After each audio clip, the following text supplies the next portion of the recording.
இயேசு கிறிஸ்துவின் பிரியமுள்ள சகோதர சகோதரிகளே, அன்னையுடைய அன்பு பிள்ளைகளே, இயேசுவின் இனிய நாமத்தில் உங்கள் அனைவருக்கும் என் இனிய காலை வணக்கம்.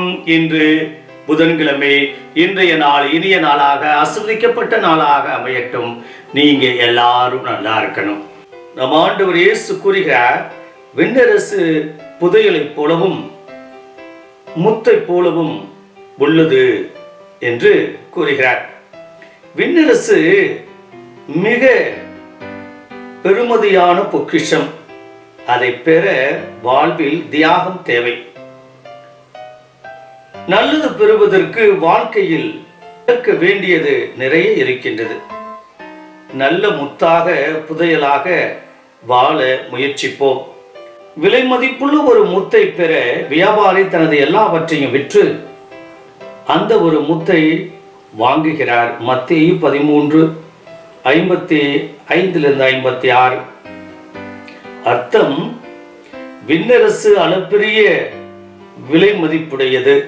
அதை பெற நாம் நம் அகங்காரம், ஆசைகள், பாவ பழக்கங்கள், உலக இன்பங்கள் ஆகிய எல்லாவற்றையும் விட்டுத்தர வேண்டும். அப்பொழுதுதான் அது நமக்கு சொந்தமாகும். அதே போலதான் புதையல் உள்ள இடத்தை கண்டுபிடித்தவனோ மகிழ்ச்சியால் நிரம்பி சென்று தன் எல்லாவற்றையும் விற்று அந்த நிலத்தை வாங்கிக் கொள்கிறான். மத்தேயு 13:44. அரசு மறைந்திருக்கும் பொக்கிஷம் போல மிகவும் உயர்ந்தது. அதை உணர்ந்தவனோ உலக மகிழ்ச்சிகளை விடுத்து கிறிஸ்துவை நம் வாழ்வின் மையமாக வைத்து அவருக்காக தன்னையே அர்ப்பணிப்பான். உலக ஆசைகளை விடுவோம், சிலுவையை ஏற்றுக்கொள்வோம், இறை வசனத்தில் நிலை நிற்போம், அன்பிலும் சேவையிலும் வாழ்வோம்.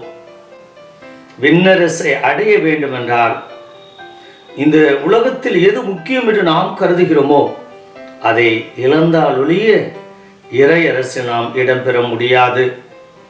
அதற்கு இன்றைய நாளில் என்னுடைய கோபத்தை, அகங்காரத்தை, என்னுடைய போட்டி, பொறாமை, காய்மகாரம், மூட பழக்க வழக்கங்கள் அத்தனையும் விட்டுவிட்டு இறைவன்பால் அன்பு கொண்டவர்களாக, ஏதோ கிடைக்காதது கிடைக்கப் பெறுவதற்கு எவ்வளவு முயற்சி எடுக்கின்றார்கள், அதே போல நாமும் வாழ்கின்ற போதே இந்த விண்ணரசுக்கு முக்கியத்துவம் கொடுக்க கிருபை தரும்படி உழைக்கும்படியாக நம் ஆண்டவர் இயேசு கிறிஸ்துவின் நாமத்தில் ஜெபிக்கிறோம். நல்ல பிதாவே, ஆமென்.